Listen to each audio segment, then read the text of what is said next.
नमस्कार, मी श्वेता चैतन्य कुलकर्णी. मी पुण्यात राहते. आज माझ्या कवितेचा विषय आहे फुलाला गंध माझ्या शब्दांचा. फूल म्हटलं की आपल्याला गुलाब, चाफा, अबोली, मोगरा ही फुलं आठवतात. त्यांना खूप सुंदर सुवास असतो. पण जर आपण असं ठरवलं की जर त्या फुलाचं वर्णन आपण आपल्या शब्दात करूयात किंवा आपण त्या फुलाला शब्दांची जोड देऊयात, तर कसं वर्णन होईल त्याचं. तर अशा ह्याची मी कविता लिहिलेली आहे. कवितेचं नाव आहे फुलाला गंध माझ्या शब्दांचा. अबोल असा हा चाफा माझ्याशी हितगुज करून गेला. अबोल असा हा चाफा माझ्याशी हितगुज करून गेला. आज माझ्या शब्दांना जणू त्याचाच गंध चढवून गेला.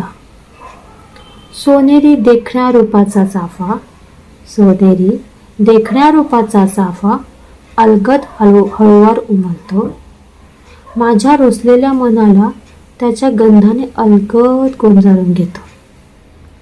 सोनेरी देखण्या रूपाचा चाफा अलगद हळूवार उमलतो.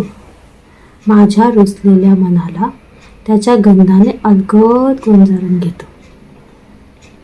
मंद धुंद असा हा चाफा, मंद धुंद असा हा चाफा उन्हात थोडासा हिरमुसतो.